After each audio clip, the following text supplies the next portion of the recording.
Okay, boom. And we are live.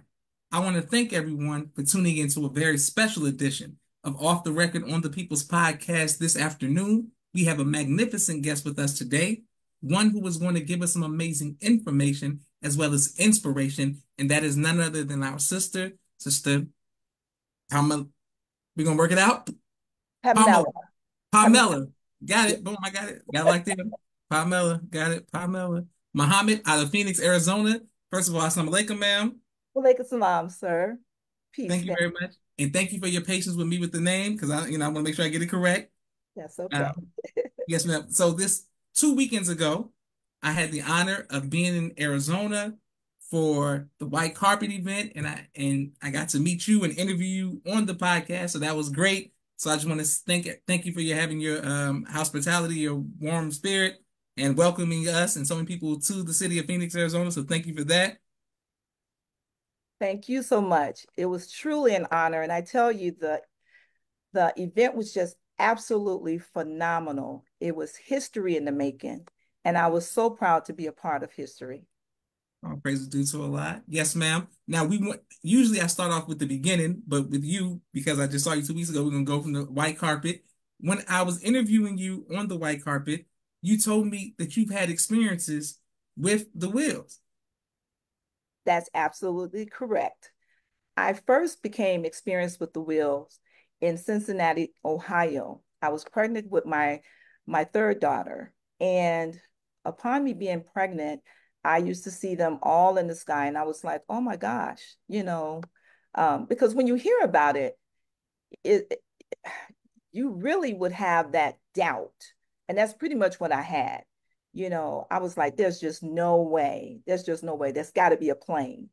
And so when I got a chance to really experience and then also, go back to the videos and the messages that the Honorable Minister Louis Farrakhan presented, I was like, wow, okay, I believe. I Mm, really believe. So that was my first experience. The ultimate experience is when I was living in Baltimore, Maryland, and it was raining. I mean, it was just absolutely just dark and it was just raining. I was at my oldest daughter's home and I just decided to go, back home just so I can get some things together because I had to go back to the mosque at that time. And so I just decided to just go out and just close the lanai door, which is actually the porch door as well, if you want to call it. And I just happened to look up. And when I looked up, all I can do was be just at a standstill. It was mm, me and my baby girl at the time, Eliashe. And I looked up and I saw a dark, dark gray color, just a big old wheel. It just looked at like a big old ship. And so when you're looking up, it was like, okay, I cannot move. I wanted to scream for my husband at the time, who was upstairs. And I was like, oh my gosh, oh my gosh, oh, praises to Allah, oh my gosh. And then my baby girl at the time was just saying, oh, praises to Allah. And I said, I am a believer because when you actually hear something, you hear it, but then at the same time, it's like, do you really, really hear it? Do you really pay attention? Do you really understand the information? And so until I seen it, it was just bar none. It was like, there's just no way it's not real. So mm. absolutely, I was just amazed. Yes. Okay. Praise be to Allah. Now, was this something where what describe it? Help us see it. Like you said it was just a cloud. It was. Were you nervous? Were you excited? Like put us in the moment. I was just going out on my porch just to close the Mm, lanai door closed, just, because it was slightly open. And I just so happened to look and say, oh my goodness, it's just raining. And believe it or not, Brother Josh, I am not a grass lady. Okay. I am a concrete, what they say, concrete baby. Okay. So I was like, okay, I'm not getting in the grass. I just stepped out on the porch and I just happened to look up. And when I looked up, that's when I saw this big old dark gray.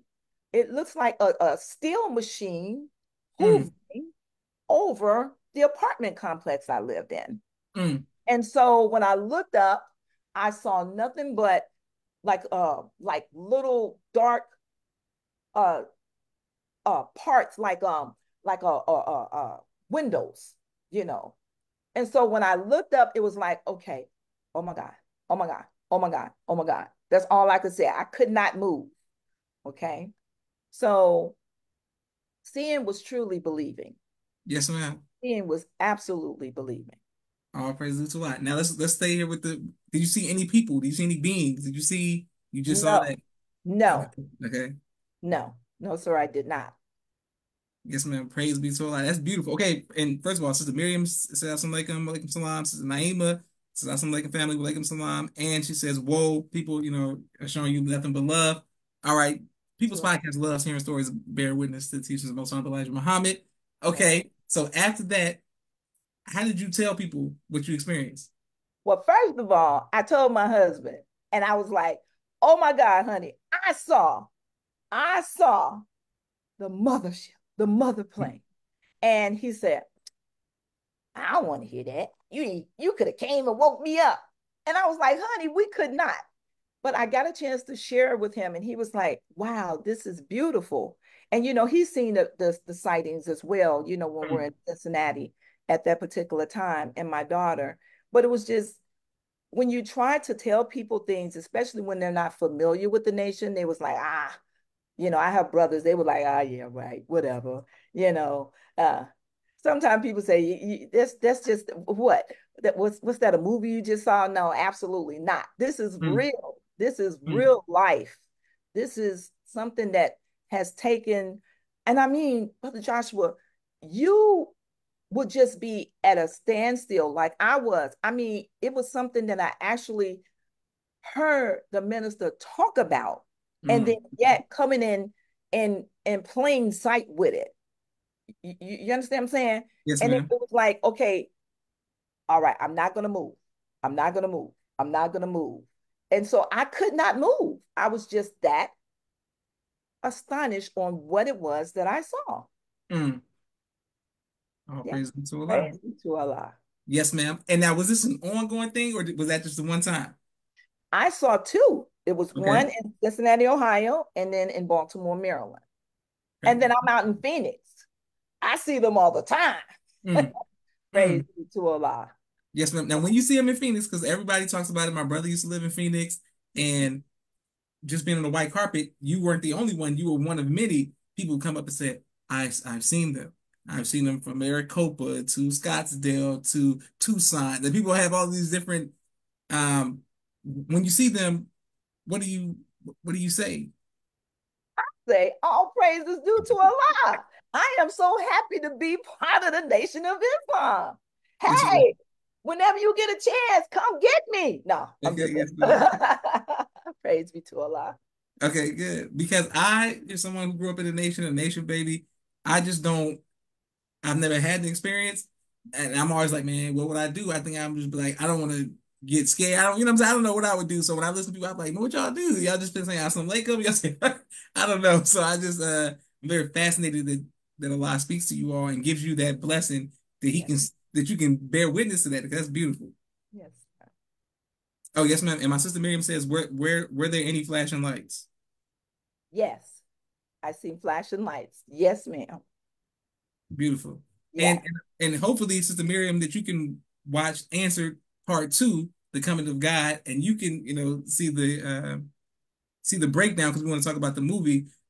Because when I was little, my sister Miriam, she would always come knock on the door. Josh, I think I see some wheels outside and stuff like that. So I know maybe she was the one who had that gift, and I would just, it just I haven't seen them yet.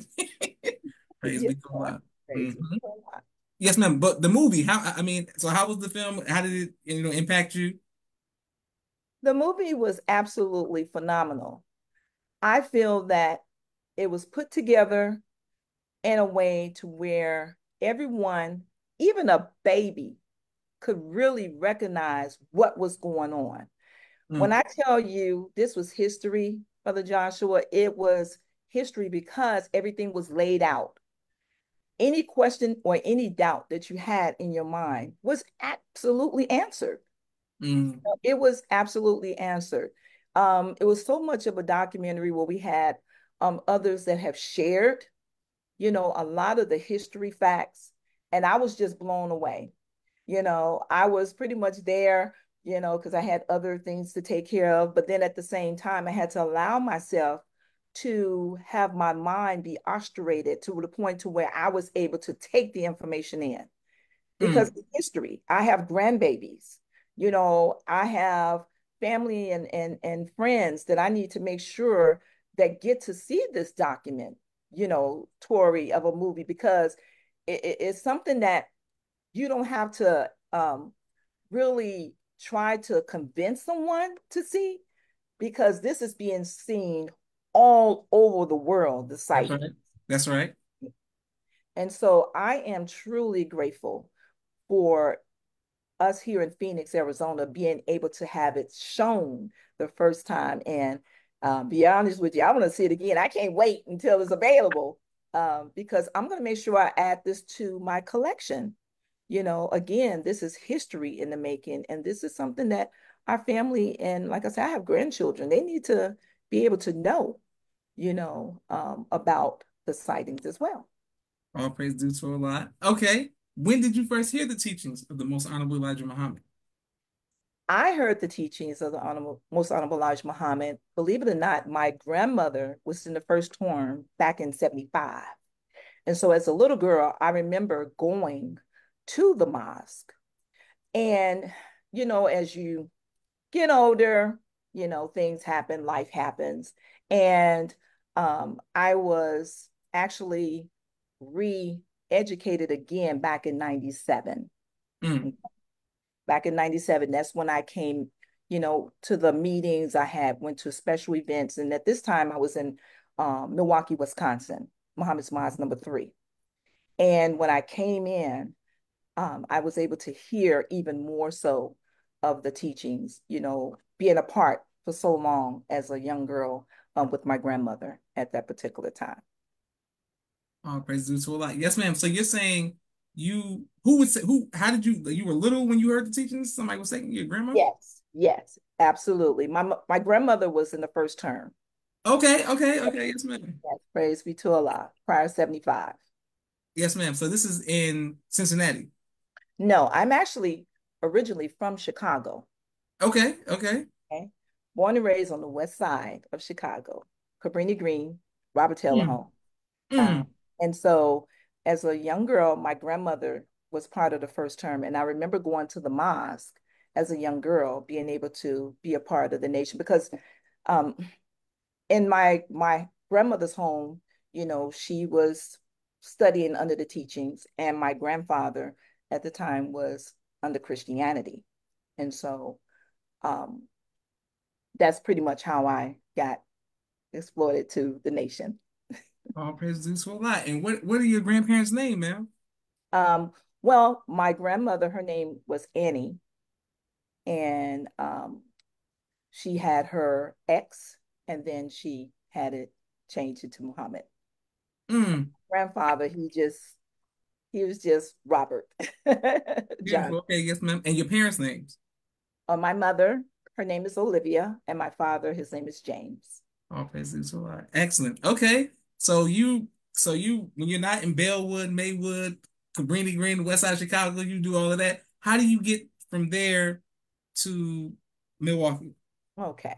So I ended up getting married. Mm, Okay. After I graduated from high school, I was going, well, actually I started doing some entertainment. I was a professional cheerleader and I ended up getting married because I wanted to be in the military. And at that time, it was like, okay, either you join, we both join, or we both be separated. And so we mm. didn't want to get separated. So I ended up not joining the military. And so after I was married to him for about what 7 years, I ended up getting a divorce. And so my brothers were there in Milwaukee and welcomed me with open arms and everything. So I ended up moving there. And so that's how I became, um, a resident of Milwaukee, Wisconsin at that time. Praise be to Allah. Yes, ma'am. Well, we spoke and you said that you served as the student captain in the Vanguard. let's hear about the climate of the Vanguard in during that time period, and what was it like being a student captain? Okay, I was not the student captain of the Okay, Vanguard. Praise okay. be to Allah. I served under your mom. Mm, And at that particular time, I was part of the Vanguard unit in okay. Milwaukee, Wisconsin. And then I also did dignitary protection Okay. Yes, for a lot of ma'am. our great leaders. And so she and I, we had such a close relationship to the point to where, I was able to call when I needed and have those mentor um, conversations. Praise be to Allah. Yes, ma'am. And how was my mother, during that time period? How was she? Beautiful, elegant, and strong. And Mm. so, having a wonderful personality, she was able to mold me into the person that I am today. All praises due to Allah. Yes, ma'am. Now I got the honor of meeting your daughter. What advice would you give to future mothers?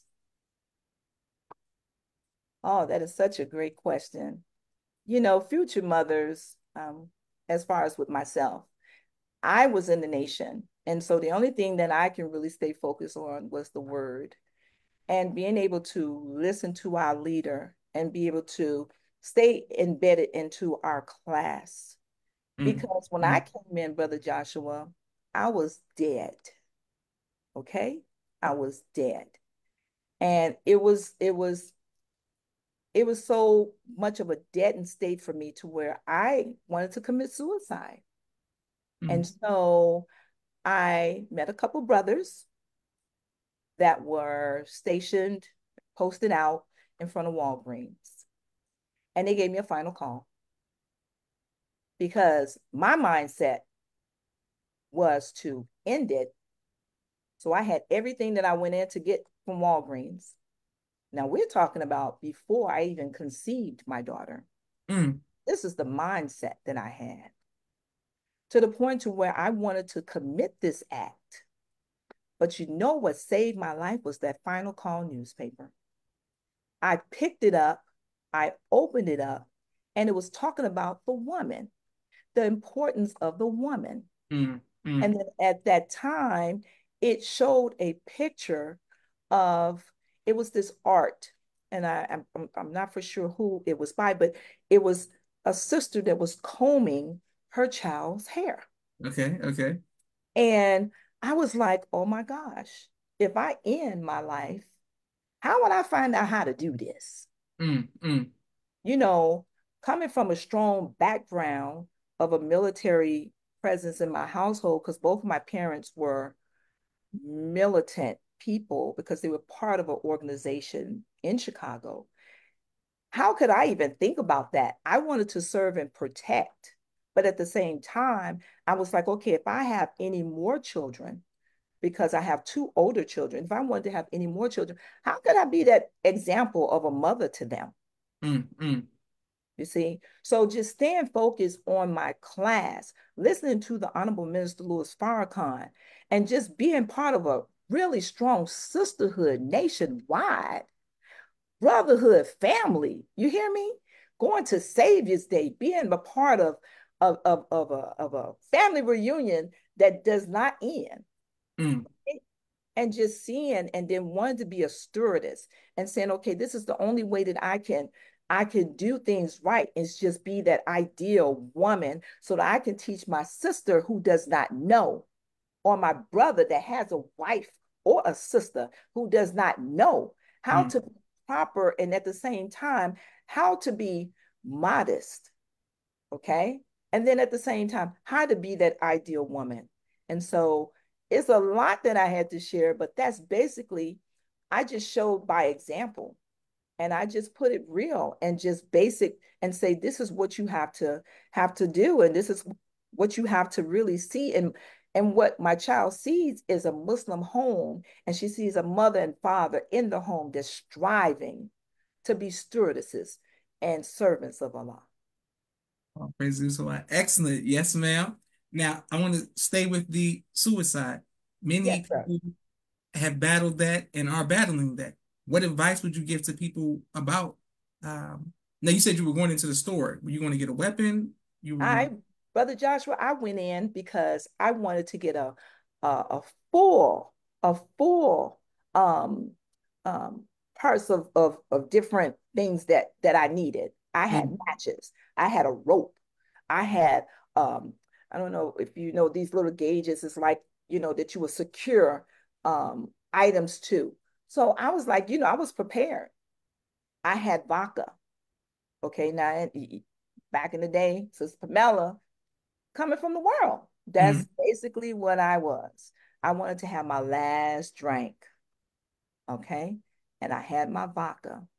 So when I walked in, all I remember is this brother saying, "How you doing, Queen? Oh, when you come out, I need to give you this paper. What's your name?" And I'm looking at him like, "You don't need to know my name. I'm just gonna go in here," because I had a one-track mind to get what I needed to get. mm, And so the only thing that played in my mind was, I got to end my life. You know why, Brother Joshua? Because no one wanted to hear what I had to say. No mm, one wanted to be around me. Everybody talked about me. I had no friends. I had pretenders, all of those different things that mm, everyone experienced. I went through domestic abuse. I went through what they could say spiritual abuse mm, because people that I loved, they used to get beat down for what they believed in. mm, mm, So when I walked in, I came out. And when I came out, the brother said, "I want to give you this paper." And I said, "Okay, how much does it cost?" He said, "For you, sister, nothing, mm. nothing. You take this as a gift."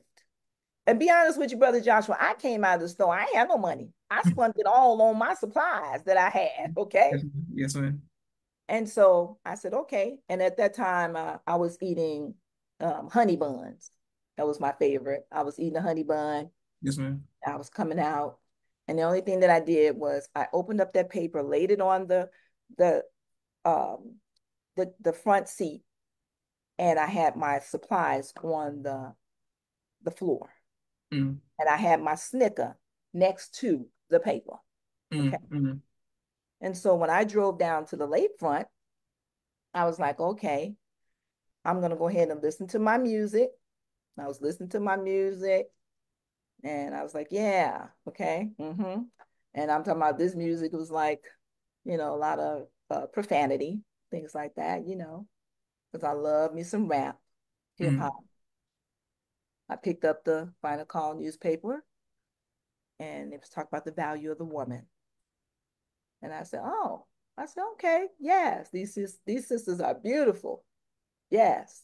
Got out the vehicle, walked out on the pier, and it was this older couple that was there.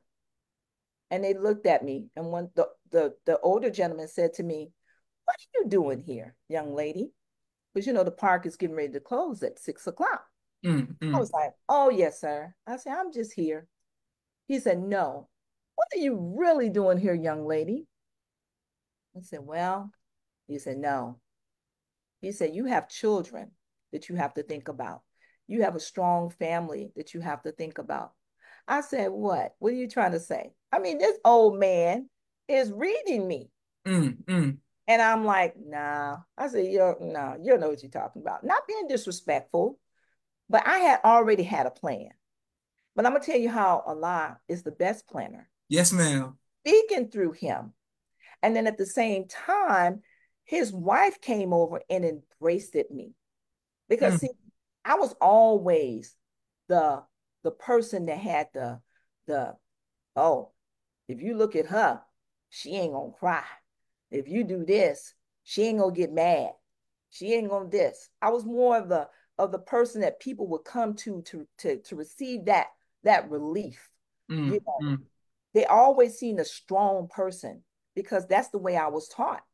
My mom used to always say, "Don't you let nobody punk you. Don't you let mm, nobody see you cry. Don't you let nobody do this. Don't you let nobody do that." So growing up in that manner, I was able to still hold what I believed in, but at the same time, I let go and release when she helped me. mm, He said, "You're here to commit suicide, aren't you?"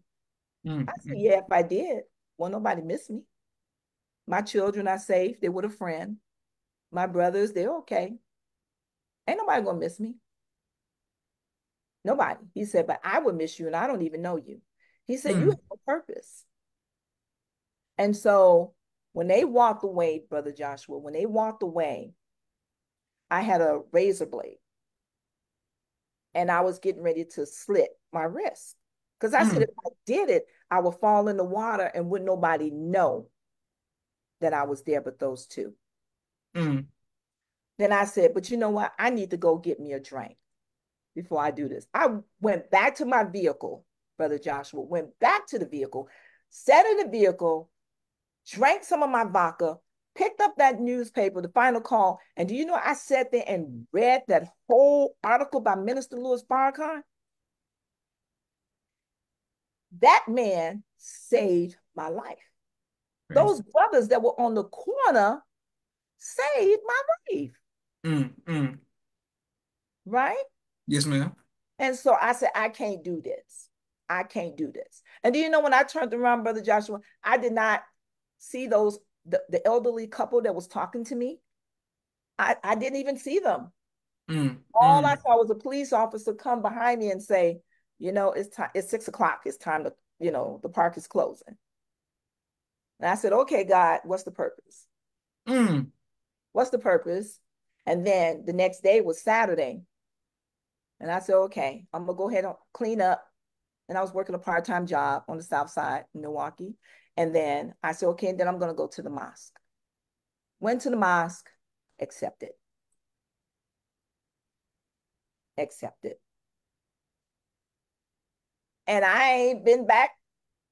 When I got help, I ended up getting help because it was more like, okay, if this is in my mind, I want to make sure that it's out of my mind. So mm, counseling. I went to counseling. I went to AA, Alcoholics Anonymous. I seek counseling for 2 years. And I mm, said, mm, okay, God. At that time, I was saying, God, okay, you got a purpose for me. So whatever it is, lead me. And so being a part of Muhammad's Mosque number 3 at that particular time, going through my classes, being able to develop a relationship, and then being able to talk to people that were in higher positions, but yet they made me feel like I was in the same position they were in because mm, mm, nobody was bigger than you here in the nation. And everybody was so awesome with helping me and giving me advice and talking to me to the point to where I couldn't even think about that anymore because I had to let Allah wrap my mind and give me a different perception of how my life is supposed to be. mm. So we're looking at 27 years, bro. 27 years. All praises due to Allah. Beautiful. Yes, ma'am. And people are bearing witness to you. First of all, thank you for your transparency and your honesty. This means so much to us. You will help healing a lot of people. Sister Naima said, teach. Sister Miriam said, I thank Allah for intervening in your affairs. I'm so happy you are still here and able to inspire others. God has his angels all around you. Naima says, what a powerful testimony. God places angels right around you. All praises to Allah. And Sister um, Mila Blue says, you are so beautiful. Okay, excellent. Praises be to Allah. Wonderful. And also, on behalf of myself, my family, and the viewing audience of the People's Podcast, we want to make sure that we thank Allah for you and your family for all of their sacrifices and that you have been helping establish Islam here in North America. We thank Allah. We thank that you still rocking with us. So praise be to Allah. Be to Allah. So speaking of AA, I went to an AA meeting about 2 months ago to to get some guests because we're gonna get some people to come on the People's Podcast to testify about breaking addiction, overcoming things with alcohol. What advice would you give to others who may not be in the nation about overcoming alcoholism? First of all, you have to accept the fact that this is what it is and not be in denial. Mm, mm, Secondly, it's okay to have different alternatives. Don't beat yourself up. When you're making a move to a point to where you're trying to stop something, it's going to be hard. But don't beat yourself up because you didn't accomplish what it is that you set out to do at that particular time. It takes time. And mm, then at the same time, stay away from those that are engaging in that type of activity. because if you're around that activity, it's going to be so enlightening to you to where you're going to want to fall back, but until you are really able to be strong, mindfully, and also, you don't have so much peer pressure, because at that particular time there was a lot of peer pressure with me, and then also going through the domestic situations that I went through. Is basically, that's pretty much all I could suggest. And just reach out. Don't be afraid to ask for help. Ask for help. And so that's all I can say. Beautiful. Yes, ma'am. Okay, make sure we are reaching out and asking for help. Speaking of domestic violence, this is the third interview I've done within the last 2 weeks where that became an issue, or speaking of as an issue. What advice would you give to couples or people who may be involved, victims, surviving, dealing with that issue of domestic violence? What advice would you give? For myself, I was afraid. You can't be afraid. I know I had children at that particular time. It was more like, well, I don't want to leave. I'm not going to get anybody, because basically it's played on the mindset. My spouse at the time, he would say, you're not going to be any good for anybody else. Ain't nobody going to want you. So at that particular time, that's what I believed. But you can't be afraid. You have to speak out and talk to someone. You have to talk to someone. You don't have to be an example of somebody's baseball bat, you know. And so it's kind of a hard subject to really talk to about with some people, but there's help out there, you know. So yes, sir. Wonderful. Yes, ma'am. And I pray that everyone who's dealing and battling with this can overcome it. May Allah bless us all to heal. Sister Rachel Neal Muhammad from Phoenix says you're her sister. Thank you very much for that. I wanted to ask you, what has been the greatest joy in your life? Oh, I have so many. I have greatest joys. Other Joshua, the only thing I can say right now, outside of having family, friends that I really can just really talk to, I am so grateful that I have a relationship with Allah, and knowing that He is the true God, and knowing that things happen only by His permission. Yes, ma'am. Same time, having our representative, our brother, the Honorable Minister Louis Farrakhan, being able to be in our midst today and telling us exactly what it is that we need to do to stay on the right path. That's what I Mm. find joy in. And then actually going out to help and seek and really help our people see who we are, without really saying a religion. Letting my light shine, Yes, ma'am. letting my words flourish. So that is what I'm excited about. Yes, ma'am. Wonderful. All praise due to Allah. I want to ask you, being a grandmother, how has that impacted your life? And a grandmother is a wonderful thing, because I'm actually seeing my generation of babies. Because as I mentioned before, I never thought that I was going to be alive today to even see my grandbabies. Yet, Mm. oh no, I'm going to have some grandchildren. I just knew that I wanted to have a tribe. I wanted to be able to be that, even though I ain't gonna be old. Okay, I wanted to be that ultimate person that they can come and say, share your story, Granny. I want to hear Mm. Grandma, whatever they call me. I want to be able to share what it is that I know to help them in life. So it is a wonderful and rewarding experience. Beautiful. Yes, ma'am. All praise due to Allah. We have a few more questions for our sister. We have a quick 60-second commercial break for all of the sponsors of the People's Podcast. We're grateful for every like, share, and subscription. Thank you all for every anonymous cash app to the People's Podcast. We truly appreciate it. 1 second. We're coming right back to our sister. One moment.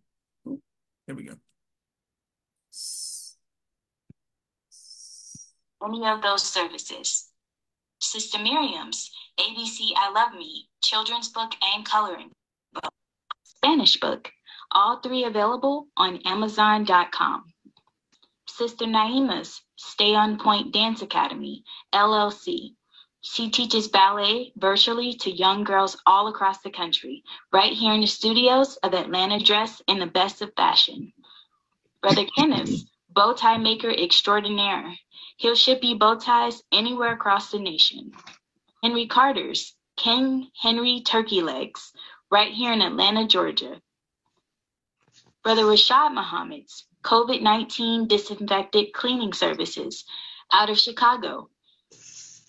Student Minister Sharif Muhammad's book, A Soldier in the Movement of Christ, available on adulsharif.com.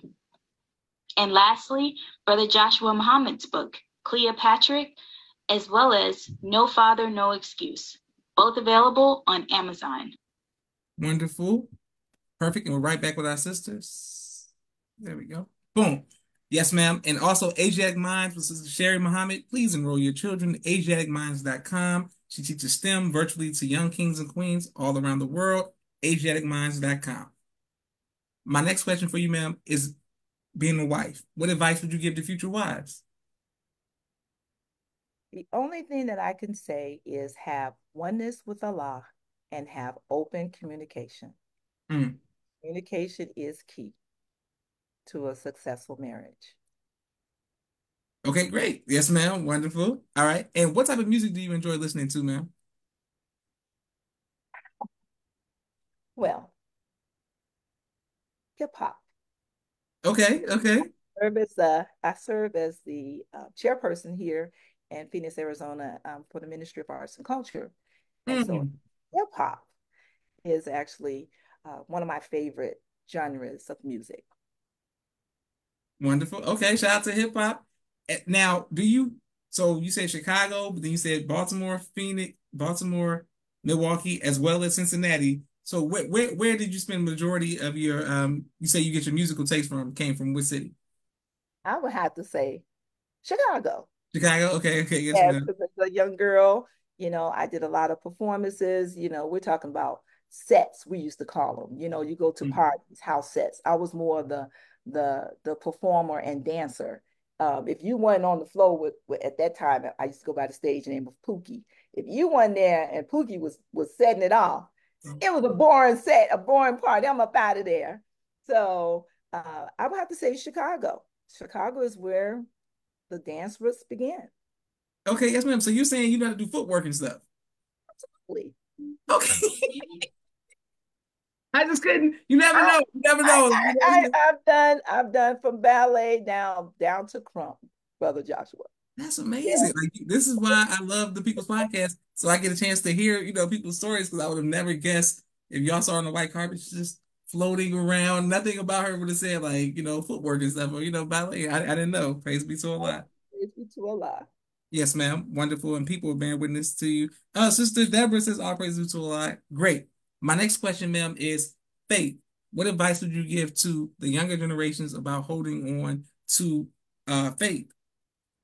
That is definitely a great question too, because back in the day and still today, your faith has to be the size of a mustard seed. I still Mm, today carry a mustard seed in my wallet because mm, I know if my faith is that strong, just having faith in Allah, just knowing that again, I had to come within reasons of myself on my journey that everything happens by His permission, mm, not Pame'la's permission, because that I know that I'm a God, but the ultimate comes from Him, and so mm. just having that faith and just being prayerful, and then study are those are the three components that I can say based on faith. All praises due to Allah. Yes, ma'am. And what would you like your legacy to be? I want my legacy to be wow, long, but at the same time strong. I want people to know Sister Pame'la as a servant, Mm, know Sister Pame'la as a worker for her nation. My legacy, I want to be so strong to where if you say Pame'la, they'll be like, ooh, I remember her. Praise be to Allah. I want it to be strong and solid. yes, ma'am. Excellent. And I want to make sure that we thank you once again and thank you everyone who's watching and showing love all around the world to our YouTube family, Brother Kente, Brother Musa, Sister Hope, Sister Auntie. There's so many people who are going to show love once we upload it to YouTube as well. Second. And the white carpet. When you saw the people leaving the movie 2 weeks ago, what impact? What was the spirit that you felt once people saw the movie? When I seen that, they were like in awe. They were like, wow. A lot of conversations that I overheard was, I didn't know. I didn't know it was like that. Mm. Oh, see, dude. See, I told you. See, oh my gosh, this is so amazing. Oh, wow, I'm so excited. I got to get the book. All these different conversation pieces that I've heard. Everybody was just so excited and so happy that, they got a chance to see it up close and personal. See it All as right. believing. That's right. That's right. Well, for those who are watching and just may have come in a little late, our sister has had multiple experiences and encounters with the baby planes and the mother plane as well. So listen, that's phenomenal. And inshallah, this will just only be part one because I'm sure that as time goes on, we'll need a part two. We'll always need people to come bear witness to the reality of point number 12, Master Muhammad, the messenger and minister, but primarily this specific subject dealing with the wills. We always want to have people come and bear witness who have witnessed it with their own eyes. So we thank Allah for you, ma'am. Well, thank you. Yes, ma'am. And Sister Deborah says our beautiful sister. She double two beautifuls. Thank you, Sister Deborah, for always showing love to people's podcast and for you allowing me to interview you on the white carpet. I look forward to the interview in person. I mean, virtually or in person, Sister Deborah as well. So shout out to Sister Deborah as well. This is Joshua Leonard Muhammad signing off for the People's Podcast. Assalamu alaikum, ma'am. Take a swab, sir. Thank you all for watching.